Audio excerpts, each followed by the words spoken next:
Ada yang menarik yang saya harus share ke teman-teman, dan saya memaksa untuk Anda bisa menerima ini semua informasi yang saya anggap menarik. Begini maksud saya, barusan setelah 2 jam partner saya baru pulang dari tempat saya ini, dia ngomel tentang Sironium. Karena itu saya bilang oke, saya akan ngomong di teman-teman di video ini, menceritakan apa yang diomelin dia. 3 orang ini adalah mitra saya yang sudah lebih dari 5 tahun kami berbisnis bareng. Sebagaimana sahabat tahu, saya memiliki 2 perusahaan di Tamil Nadu, di India. 3 orang sahabat saya ini, mitra saya ini adalah partner bisnis saya yang berasal dari Tamil Nadu. Mereka turunan Tamil. Jadi kita tahu India ini adalah berbagai macam suku bangsa. Ada Tamil, ada Bangalore, ada orang yang tinggal di Kashmir, di utara India, dan lain sebagainya. Dan sebagai mana sahabat tahu, India tidak punya bahasa pemersatu. Jadi bahasa pemersatunya adalah bahasa Inggris. Jadi kita beruntung Indonesia ini memiliki bahasa berbahasa satu bahasa Indonesia, karena itu tidak terjadi. Jadi Inggris benar-benar memecah belah bangsa tersebut sampai saat ini. Jadi bahasa nasional mereka bahasa Inggris. Jadi tentunya pada saat dia ngomel dengan saya hari ini ya dengan berbahasa Inggris, saya nggak ngerti bahasa Tamil. Nah, Tamil ini bangsanya sangat bangga sekali dengan teknologi. Karena menurut mereka, Tamil lah yang memberi kontribusi di dunia teknologi, termasuk yang ada di Amerika. Kita tahu banyak India di Amerika yang pinter-pinter, ada di Microsoft, ada di Silicon Valley, dan semuanya 80% dari Tamil. Jadi mereka sangat bangga dengan ketamilannya, bangga dengan teknologinya, bangga dengan kepintarannya, gitu ya. Dan kenapa dia ngomel? Rupanya di India, dia tadi bawa cuplikan dari .com. Nama si Sontoloyo Mardiguwowi ini menjadi topik pembicaraan karena ada bangsa India yang sangat bangga dengan teknologi tersebut.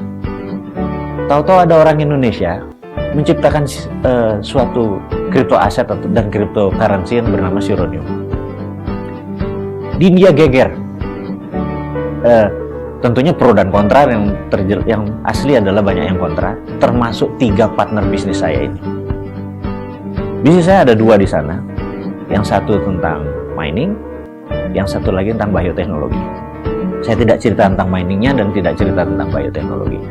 Yang mau saya ceritakan adalah dia merasa dengan kehadiran saya sebagai founder Sironium yang memberitakan ini ke dunia, membuat bisnis mereka bisa tercemar. Sekali lagi, bukan tercemar atau sudah tercemar, tapi bisa tercemar. Saya bilang, kenapa? Dia bilang, kenapa kamu mendeklar cryptocurrency Sironium ke tingkat dunia, di mana kita semua tahu bahwa 95% cryptocurrency adalah scam. Apa yang terjadi begitu Anda scam? Begitu ini semua tidak jalan, bisnis kita di India bisa bubar karena ini ownernya ya.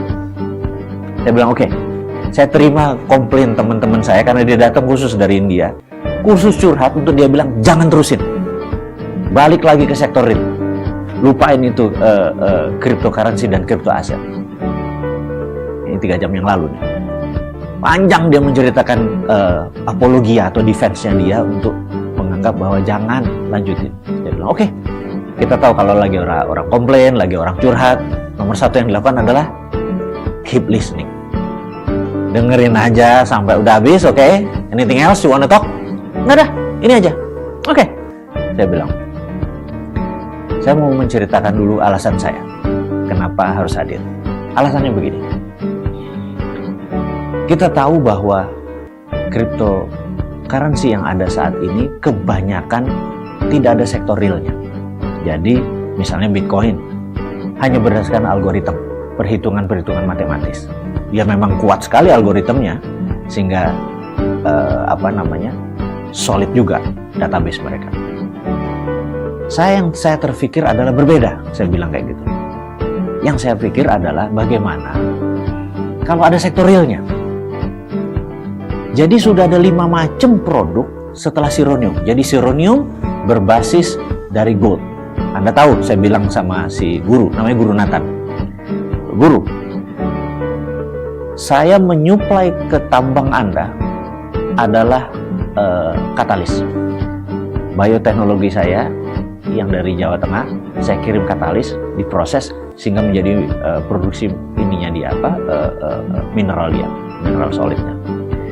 Saya bilang, berbasis itu saya ingin menciptakan mineral saya untuk didigitalkan.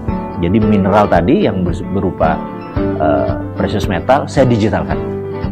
Produk berikutnya, saya bilang gitu. Saya ingat sahabat saya, Elvin, Toto nelpon. Manggil saya bro, Sironium kamu katanya tanggal 27 Juli akan listing di Santara. Iya. Kalau sold out, I promise you, saya janji sama kamu, kalau sold out, saya tidak jadi IPO di Bursa Efek.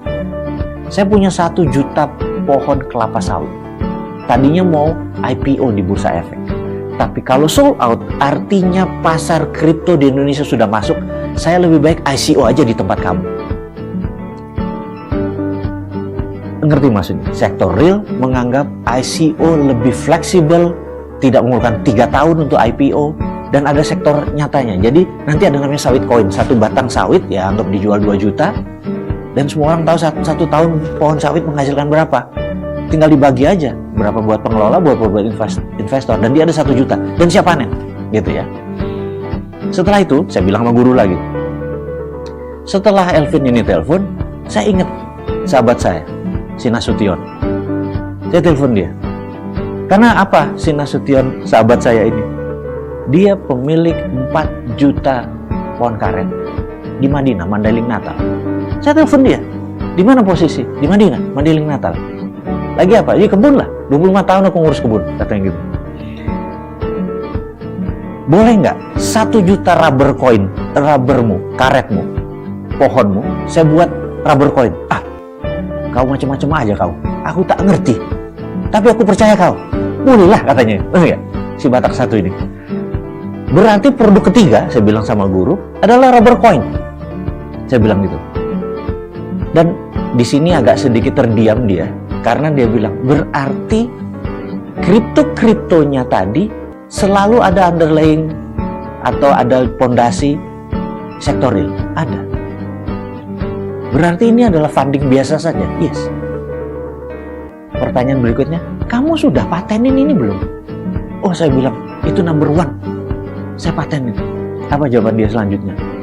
Dia menengok si Kapil, satu lagi ragu namanya. Kenapa nggak ini kita bawa ke India? India meledak nih kalau dibawa katanya. Karena saya ngerti maksudnya, gitu. Ada hal pertama adalah orang India, Tamil, sangat mengagungkan atau mendewakan teknologi. Anda udah pakai digital, teknologi berbasis blockchain. Kemudian mengagungkan emas. Anda buat sironium, lu gila katanya. Dan dia nanya, apa hubungannya tadi sironium tadi dengan rubber coin, dengan sawit coin, dengan token-token yang berbentuk berbasis sawit dan ini. Itu adalah child coin atau anaknya dari sironium. Jadi kalau sironium sekarang underlayingnya emas, nanti underlayingnya rubber, nanti underlayingnya rubber, nanti properti, nanti ada yatim coin, nanti berjajar itu underlayingnya. Jadi bukan emas saja. Begitu terbit berikutnya, child coin ini akan membuatnya jadi fondasi ekonomi di bawah sironium, yang menjadi fondasi sironium. Dia langsung, ini nggak mungkin rubuh. Karena jaminannya bukan 1, tapi berlapis. Saya mau bawa ke India. Saya bilang, nggak bisa. Saya bilang gitu. Kenapa saya membangun di Indonesia? Itu pun ada alasannya. Bisa bayangin, kalau sekarang investasi perlu Rp30.000 untuk 1 sironium. Hanya 30.000. Bisa dibayangin kalau ini meledak di India. Semua orang beli. Total jadi 100. Terus baru teman-teman, saudara-saudara saya di Trenggalek beli di harga 110, di Tuban, orang-orang Tuban beli di atas di 120. Kamu yang untung, saya bilang kayak gitu. Saya pengen ini semua dibeli orang-orang Indonesia sampai sold out, baru saya bawa ke India. Baru dari India Anda beli, baru Anda bawa ke Amerika. Ngerti nggak saya bilang gitu? Ini NKRI, jadi saya membangun ini, landasannya adalah untuk tanah air saya, untuk membantu ekonominya. Kasihan kalau pemerintah harus mengurusi ini semua. Orang ngurusi politik aja nggak kena kok ngurusin ekonomi gitu loh. Jadi ini salah satu kontribusi kita. Udahlah kita lupain politik. Karena kan ada ideologi, politik, sosial, ekonomi, budaya. Udahlah kita ngerti ekonomi, kita bantu negara dengan ekonomi. Ini bentuk kita berkontribusi. Dia jingkrak-jingkrak, dia bilang kapan ke India kalau bisa kurang dari 3 bulan. Karena di India pasti akan yang ICO bisa puluhan ribu. Jangankan New York Stock Exchange yang cuma 5.000, di bursa kamu cuma 500. Kalau di India pakai ICO ini, Santaramu bisa 10.000 in one night, katanya gitu. Karena UKM-UKM kecil pasti masuk. Tar dulu, Indonesia UKM-nya dulu yang kita torong 10.000 dulu. Saya bilang. Jadi terjadi akhirnya menjadi exciting aja pertemuan tadi. Dan sekarang dia lagi pulang ke hotelnya karena kena jet lag. Nanti malam saya akan diskusi panjang tentang bisnis ini untuk masa depan ke India. Dan India menjadi underlying Indonesia. Mudah-mudahan paham diskusi sebentar kita dari saya. Terima kasih.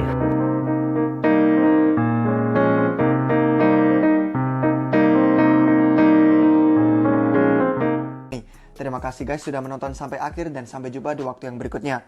Cheers!